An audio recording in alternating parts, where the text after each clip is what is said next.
গভীর রজনীতে আল্লাহর নবী বিশ্ব নবী রাহমাতুল লিল আলামিন হুজরা শরীফ থেকে প্রচন্ড শীতের মধ্যে বের হয়েছেন।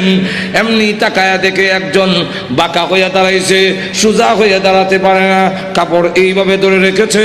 দাঁড়ায় বলেন আসসালাতু ওয়াসসালামু আলাইকা ইয়া রাসূলুল্লাহ।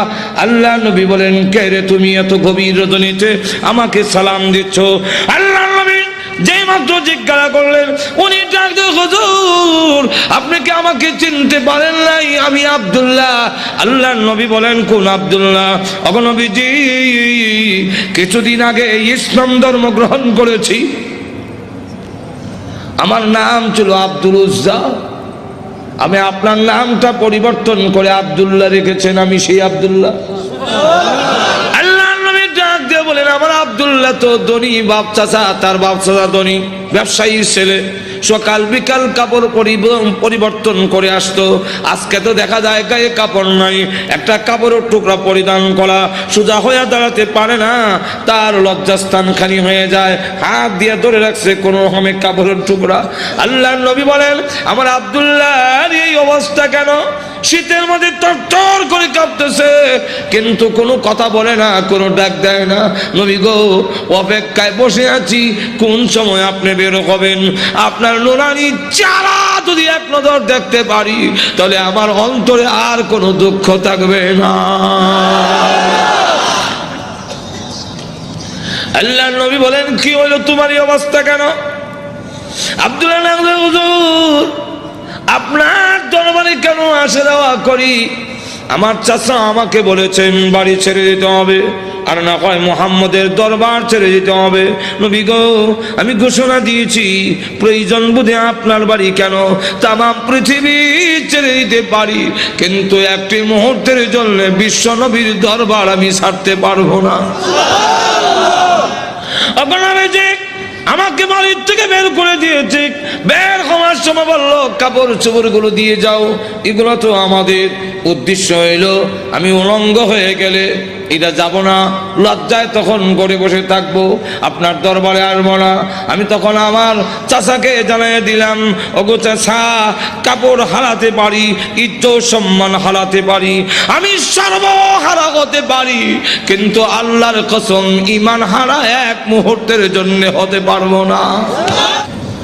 ওয়াদাইয়ান ইলাল্লাহি বিইذনিহি ওয়া সিরাজান মুনীরা। আম্মা বা'দু ফাকাদ ক্বালা আল্লাহু তাআলা ফি কালামিহিল মাজিদ ওয়া ফুরকানিহিল হামিদ। আউযু বিল্লাহি মিনাশ শাইতানির রাজীম। বিসমিল্লাহির রহমানির রহিম। কুতিলাল ইনসানু মা আকফারাহু মিন আইয়ি শাইইন খালাকা। من نطفة خلقه فقدره ثم السبيل يسره ثم أماته فأقبره ثم إذا شاء أنشره. بارك الله لنا ولكم في القرآن العظيم ونفعنا وإياكم بالآيات والذكر الحكيم. اللهم صل على سيدنا ومولانا محمد وعلى آله وأصحابه وسلم اللهم صل على سيدنا ومولانا محمد وعلى آله وأصحابه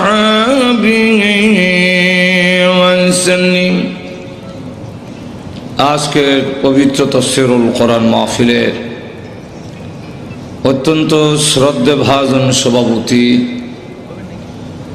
মুআজ্জাজ মুকাররম উলামায়ে কেরাম সুধী মণ্ডলী, উপস্থিত প্রাণপ্রিয় মুসলমান ভাইয়েরা, পর্দার অন্তরালে অবস্থানরত অত্যন্ত শ্রদ্ধেয় মা ও বোনেরা, আমি আপনাদের সামনে পবিত্র কোরআন শরীফের সূরা আবাসের 17 নম্বর আয়াত থেকে নিয়ে কয়েকখানা আয়াত কারিমা তেলাওয়াত করেছি। তাফসীরে মাজহারিতে আল্লামা সানাউল্লাহ ভানিপতি রহমাতুল্লাহ আলাইহি এই আয়াতগুলোর শানে নজুল লিখেছেন। যাকে কেন্দ্র করে নাজিল হয়েছে, আবু লাহাবের 2 ছেলে, একটার নাম উতবা আর একটার নাম উতাইবা। এই 2 ছেলেকে কেন্দ্র করে আল্লাহ আয়াতগুলো নাজিল করেছেন। আবু লাহাব নবীজির আপন চাচা। আবু লাহাবকে আল্লাহ 3টা নিয়ামত দিয়েছেন। কয়টা? আরো জোরে কান। কি কি? 1 নম্বর হইল আবু লাহাব, তার আসল নাম আব্দুল উজ্জা, কিন্তু লোকেরা তারে ডাকতো আবু লাহাব। আবু লাহাব যার সহজ বাংলা হইল লালের বাপ। এখন কের বাপ? আগুন শব্দের অর্থ হইল আব্বা, লাহাবুন শব্দের অর্থ হইল অগ্নিশিখা, আগুনের মাথা। আগুনের মাথাটা লাল, আগুনের কালার হইল গোল্ডেন, গোল্ডেন কালার, সোনালি। মাথা হইল লাল। এই মাথাকে আরবিতে লাহাব বলা হয়। তাহলে 2টা মিললে সহজ বাংলা হইল লালের বাপ। তাহলে এবার আমি আপনাদের জিজ্ঞাসা করতে চাই, যাদের গঠন ভালো, যাদের কান চামড়ার কালার সুন্দর, এই সুন্দরটা কি তার নিজস্ব না আল্লাহর দেওয়া? আমরা যাদের নাক সেবা, আমরা কি মনে করেন মলম লাগাইয়া ডেলি টানলে এটা শুকা হইব? আমরা চামড়া যাদের কালা, এরা কি বরফ দিয়া ডেলি মরাইলে এটা সাদা হইব? তাহলে সুন্দর হওয়া, গঠন ভালো হওয়া, এটা কার দেওয়া? তো যেই আল্লাহ সুন্দর বানাইলেন, তার সেই নিয়ামতের শুকর আদায় করা উচিত কিনা? কিন্তু করিনি আমরা। বেশিরভাগ লোক আরো ভালো করে ক্লিন শিপ করে, এরপরে স্নো লাগায় আর যে অভিনয় করে, এতে বোঝা যায় হ্যাঁ ভিতরে ভিতরে কি কইতাছে, বোঝা যায় হ্যাঁ ভিতরে ভিতরে হয়তো বলতেছে যে আমার যে সুন্দর চেহারা, আমার দেখলে কে না বলবে আই লাভ ইউ। এটার নাম ওই নিমকারাম, যেরকম ঠিক কিনা? বলা উচিত ছিল, প্রভু যেইভাবে আমার চেহারাকে তুমি সুন্দর বানাইছ, আমার চরিত্রটাকে সুন্দর বানাও, যেরকম ঠিক কিনা? এবং এই সুন্দর চেহারা জাহান্নামের আগুনে জ্বালায়ও না। আল্লাহ নবী আমাদের শিক্ষা দিয়েছেন, এইভাবে বলবে, আল্লাহ আমাকে সুন্দর বানাইছো, চরিত্র যদি সুন্দর না হয়, চেহারা সুন্দর হইলে কি হবে? প্রভু গো, আমার চরিত্রকে সুন্দর বানায়া দাও, এবং এই সুন্দর চেহারা জাহান্নামের লাকড়ি বানায়ও না। কিন্তু ইডা না বলে উল্টারা বলে, মহিলা যদি সুন্দরী হয়, আসো বেশি স্নো পাউডার, আরো আলতাল খাতরা লাগাইয়া, উষা জুতা ভিন্দা, টাইট পিট পোশাক পইরা, অর্ধ ল্যাংটা হইয়া বিশ্ব সুন্দরী হতে চায়। আবার যুবকদের সামনে এমন ভাবে গুড়াইয়া গুড়াইয়া হাঁটিয়া যায়, জোরে কন্যা। মহিলাগুলো যদি যুবকদের সামনে দিয়ে এইভাবে স্নো পাউডার, আলতা আল খাতরা লাগাইয়া, উষা জুতা ভিন্দা, পর্দা সারা যায়, পৃথিবীর কোন আইন দিয়ে ইফটিজিং থেকে রক্ষা করা যাবে না। কি ইফটিজিং? ইউরোপ আমেরিকা তো দেখছি রাস্তাঘাট ওই কুত্তা কুত্তি যা হয় এরাও তা হয়। আমাদের দেশে এই কালচার যারা মানে আনতে চায়, সাপ্লাই দিতে চায়, নারীদেরকে বের করে দিয়া অবাধে নারী পুরুষে একত্রিত করে সেই ইউরোপিয়ান কালচার মুসলিম দেশেও চালু করে দিতে চায়। কিন্তু এই কথা বোঝার দরকার, এদেশের মুসলমান সব কিছু দিতে পারে, ইমান কারো কাছে বন্ধক দিতে পারে না। সুতরাং প্রয়োজন যদি হয় আমি আমার ইমান রক্ষার জন্য যা যা করার দরকার, এটা মুসলিম দেশ, এটা ইউরোপ নয়, এটা আমেরিকা নয়, এটা ব্রিটেন নয়, বাংলাদেশে ইউরোপিয়ান কালচার প্রতিষ্ঠা করা সম্ভব হবে না, হবে না।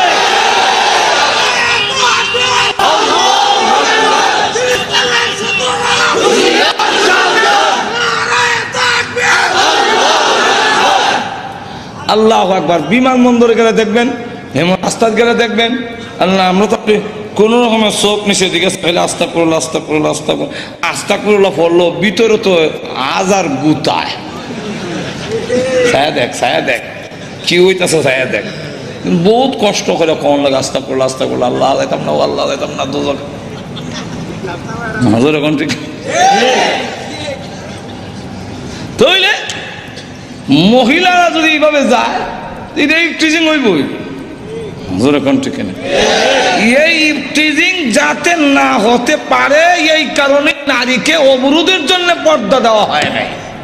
তাহলে আপনাদের দেশে তো এক রাস্তা দিয়ে 4টা গাড়ি যায়, এমন বড় বড় রাস্তা, সাদা সাদা দাগ দেওয়া আছে, কোন দাগে কত মাইল স্পিডে যাবে সেটাও দেওয়া আছে। এক দাগ থেকে আরেক দাগে গেলে আবার এখানে আপনার বাতি জ্বালাইয়া নিয়মতান্ত্রিক ভাবে সাক্ষাটা যদি একটু দাগের ভিতরে থাকে তা আপনার জরিমানা 70 পাউন্ড, $115 জরিমানা লেগে যাব। এখন আমি মানবো না, আমার যেমনি ইচ্ছা ডাইন বাম মানি না। যদি আমাকে বাধা দেওয়া হয় তাহলে আমার চলার পথের স্বাধীনতা হরণ করা হলো। আমি ট্রাফিক লাইট মানবো না, যাবো বুঝলে কি কম মানবেন না কেন? না মানলে তো উশৃঙ্খলতা হবে, এটার নাম স্বাধীনতা না। বুঝলি এটার নাম যদি স্বাধীনতা না হয় তাহলে ঠিক তেমনি ভাবে যে আল্লাহ পুরুষকে বলছেন এক সাইডে চলো, নারীকে বলছেন আরেক সাইডে চলো। সুতরাং এখানে যদি কোন মিলে আমার নারী স্বাধীনতার নামে আমার যেমনি মন চাই এমনি চলমু, তাহলে এটার নাম স্বাধীনতা হবে না, এটার নাম উশৃঙ্খলতা হবে। সেও মরবো, আরো 2-4টা 10টা পুরুষের জাহান্নাম লইয়া গেল। অ্যালবামটি নিবেদন করছেন ইসলামী প্রযোজনা প্রতিষ্ঠান Betar Bitan audio and CD centre, Maona Chowrasta, শ্রী। 2 নম্বর হইল আবু লাহাবকে আল্লাহ ধন বেশি দিয়েছে। ধন হওয়া না হওয়া এটাও কার দেওয়া? আর তো দেখুন, এটা কি আপনি মনে করেন বুদ্ধি হইলেই ধন হয়? আর তো দেখুন, আমাদের গ্রামে দেখছি বুদ্ধি আরেক গ্রামে বেচে, কিন্তু নিজের ঘরে চাউল নাই। আছে না এরকম? আরেক গ্রামে বুদ্ধি বেচে মানে সর্দারি করতে যায়, চাচা একটা ফয়ান দয়া দিয়েন, দিয়ে আমার কোনো জিতাই দিয়েন 5000 টাকা আপনার বকশিস, ঘুষ আর কি বকশিস। চাচাও এমন মাথার মধ্যে বুদ্ধি আল্লাহ দিয়া দিছে, উকিল মুক্তারও ফেস থেকে ছুটে দিতে পারে না, অথচ আবার জানে না। বলবো এক ঘটনা। আমার এলাকার এক বুদ্ধিমান সর্দারে নিয়েছে ব্রাহ্মণবাড়িয়ার কোর্টে সাক্ষী দেওয়ার জন্য। বিপক্ষের উকিলে বলল, সর্দার লেখাপড়া জানে না, উকিলের মাইরও টিকব কবু। চাইলো ফেস লাগাই দিয়া সাক্ষী বাতিল করতে। জিগাইল, সর্দার সাহেব আপনি যেখান থেকে ব্রাহ্মণবাড়িয়ার কোর্টে আসছে কত সময় লাগে? কইল যে আসার ব্যবস্থা হইল 2 রকম, হয়তো হাইটে আনলে নৌকা আইলে এক সময়, আইটে আইলে এক সময়। কোনটার হিসাব আপনাকে দেব? নৌকার হিসাব দেন। নৌকার 2 অবস্থা, হয়তো ফালে আর না হয় গুনে। আগে রশি একজনে টেনে নিত, কোনটার হিসাব দিব? ফালে আইলে এক হিসাব, রশি আইলে, গুনে আইলে। কত হলে ফালের হিসাব দেন? ফালের তো 3 অবস্থা, বাতাস বেশি হইলে এক হিসাব, বাতাস কম হইলে আরেক হিসাব, বাতাস মধ্যবর্তী হইলে আরেক হিসাব। কোন হিসাব দিতাম? এমনি জ্বর সব আয়সা দিয়া কয় উকিল সাহেব আপনার একটা দেন, আপনি কিয়ামতের আগেও ওনার লাগাল হইবেন না। আপনি হইলেন ফইরা উকিল, আর এই লোক হলো কুদরতি উকিল। কুদরতি ভাবে তার মাথায় আল্লাহ মেধা। তাহলে এবার বলেন, বুদ্ধি হইলে দন, আটু ধরে দন। আমরা দেশে কিছু লোক আছে বুদ্ধিজীবী। বুদ্ধিজীবী মানে বুদ্ধি খাটাইয়া বুদ্ধি বিক্রি করে যারা খায় এরার নাম বুদ্ধিজীবী। যে বুদ্ধি দিয়ে আল্লাহ চিনে না এটার নাম বুদ্ধিজীবী না, এটার নাম বুদ্ধিজীবী হইল ও বুদ্ধিজীবী। এরা আমরা দেশে বুদ্ধিজীবী, এই বুদ্ধিজীবীর অর্থ হইল বুদ্ধি খাটাইয়া খায়। কারণ আমরা দেশে যারা শ্রম করে খায় এদের কি বলা হয়? যারা মাছ বেচা খায় মৎস্যজীবী। যখন ঠিক কিনা, যারা নাকি শ্রম করে খায় এরা শ্রমজীবী, মাছ বেচা যারা খায় মৎস্যজীবী, যারা চাকরি করে খায় চাকরিজীবী। ঠিক তেমনি হবে যারা বুদ্ধি বেচা খায় মন্দির ঘুমাই গেছেন কিটা, চাকরিজীবী, মৎস্যজীবী।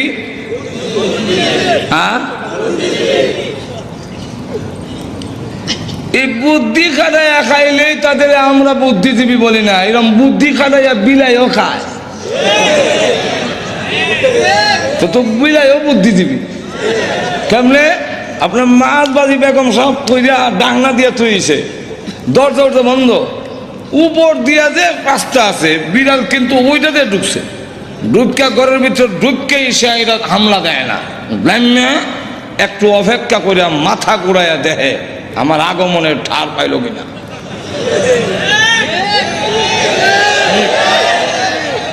এরপরে ডাকনাটা হালাইলে যেই মাত্র একটা আওয়াজ হয় এমনি আবার সাপ। আর আপনার বেগম সাহেব উত্তর দিল দৌড়, আরে আমার ডাকনা হলাই দিছে, মাছ বাজি খেলিতেছে। দেখবেন আপনার বেগম সাহেব পাক করে আসার আগে আগে বিড়াল আবার আগে কোন দিক দিয়ে বের হতে হবে সেই জায়গা নির্ণয় করে রাখছে আগেই লাভ দিয়ে মারি গেছি। তাহলে তো বুদ্ধি কাটাইয়া বিড়ালও খায়, তাই বলে কি বিড়াল বুদ্ধিজীবী? বুদ্ধি কাটাইয়া যারা খায় তাদেরকে বুদ্ধিজীবী বলা যায় না, তারা হলো পরজীবী। আর আরেকজনের উপরে নির্ভরশীল করিয়া তার মেধারে বিক্রি করে খায়। বুদ্ধি হইলে দন হয় না, শিক্ষাগত যোগ্যতা থাকলে দন হয় না। আমাদের দেশে অনেকের শিক্ষাগত যোগ্যতা এমন বৃক্ষিজত হইতে জায়গা হয় না, তার সার্টিফিকেট এত, কিন্তু দন নাই। আর আরেক লোকের হাতে কলম দিলে সই করেন, কাগজ মাগজ ছিঁড়ে লইব, শিলু দিয়ে বইছে। আর একটু জোরে কন, তাহলে দন দেওয়া না দেওয়া এটা কার?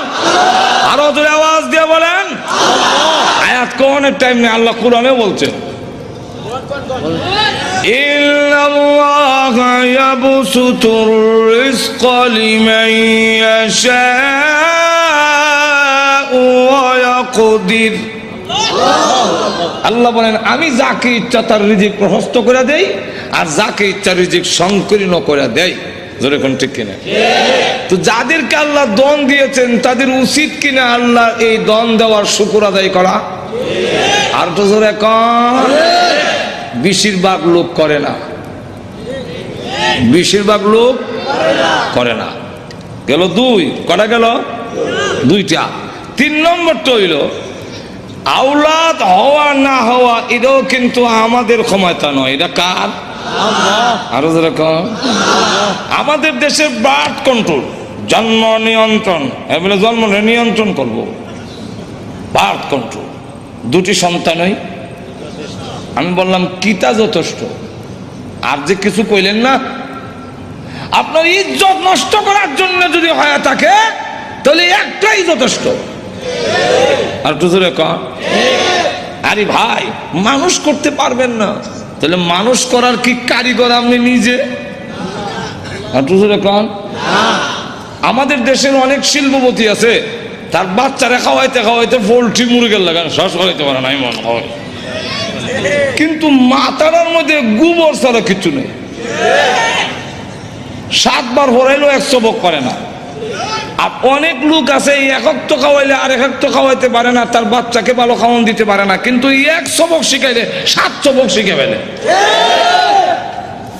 যদি বুঝা গেল খাওয়াইলেই ব্রেন হয় না। আপনি আমি মানুষ করার কারিগর নই, মানুষ করার কারিগরকে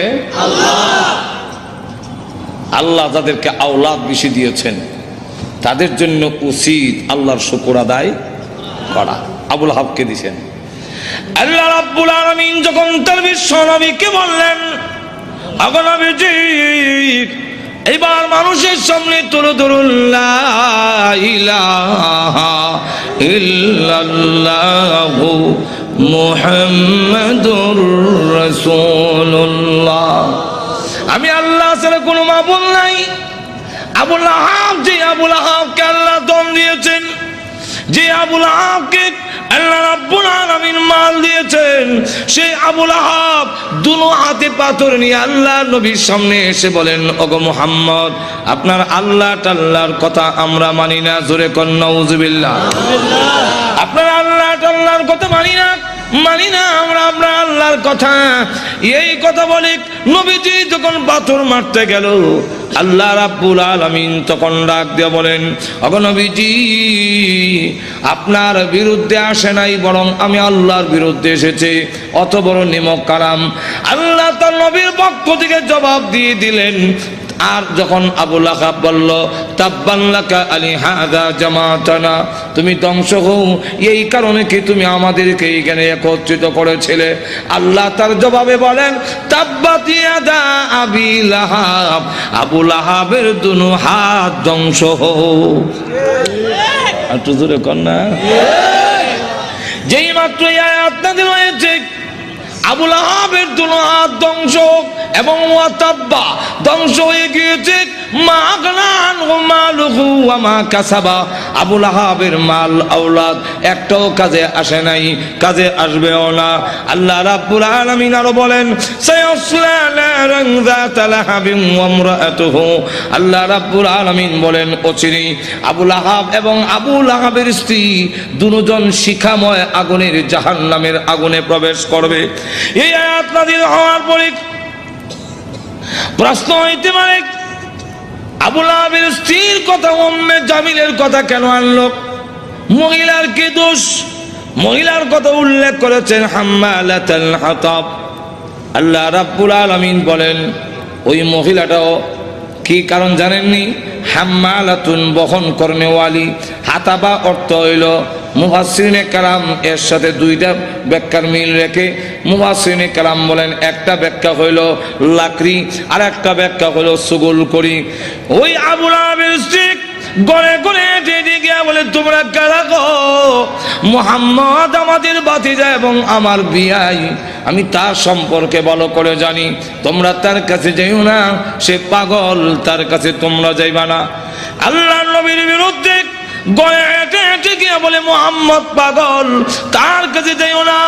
আল্লাহর নবী ডাক দিয়ে বলেন, প্রভু গো, আমার আপন চাষি এবং আমার আপন লোকগুলো যদি এইভাবে অপপ্রচার করে, আমি দাওয়াতের কাজ কেমনে করব? আল্লাহ ডাক দিয়ে, নবীজি বলেন, কোনো কারণ নাই, মানুষের দিলের মালিক আমি আল্লাহ। আপনার বিরুদ্ধে যারা গিয়া উস্কানি দিবে এবং বলবে পাগল, এদের দিল আমি আল্লাহ ঘুরাইয়া দিব, অটোমেটিক এরা আপনার কাছে হাজির হয়ে যাবে।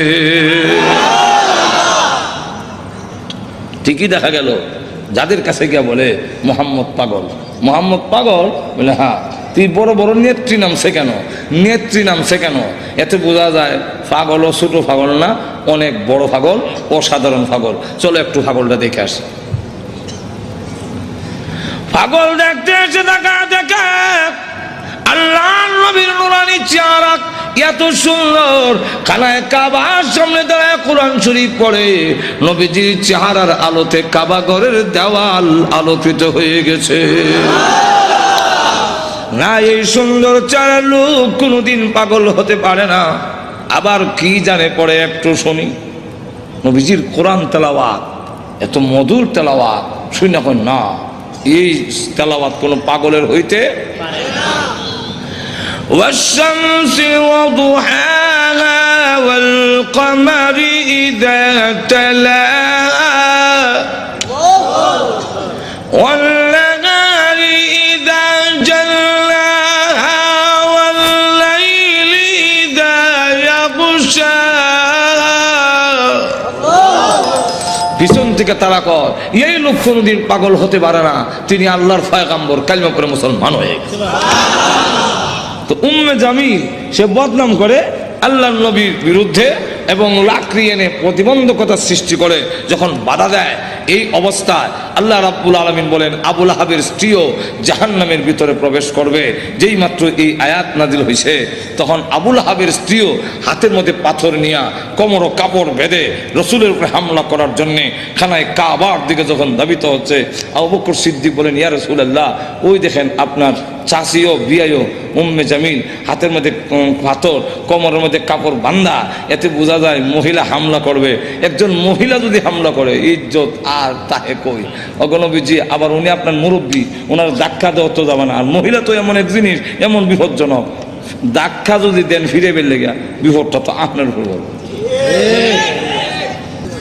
আমার তো এমন লক্ষ্য করে দেখেন উম্মে জামিল সে পাথর লেগে গেছে রসুলকে মারবে, কেমন হাওয়া। আবু বকর সিদ্দিক বলেন অসুবিধা হইতেছে না তো? আরো তো অসুবিধা হইতেছে, শেষ করে দেন। আমার লক্ষ্য করে দেখুন, পাথর নিয়ে আল্লাহর নবীকে মারার জন্য যখন গিয়েছে আবু বকর সিদ্দিক রাদিয়াল্লাহু আনহু বলেন নবী গো, আপনার চাচি এবং বিয়াই পাথর নিয়ে আসতেছে, এমন কি করি? নবীজি ডাক দিয়ে আবু বকর, চিন্তার কোনো কারণ নাই, আমি মহান আল্লাহর কোরআন পড়ব, মহান আল্লাহ আমার হেফাজত করবেন। এই বলে রসুল আরম্ভ করে দিছে ইয়াসিন ওয়াল কুরআনিল হাকীম।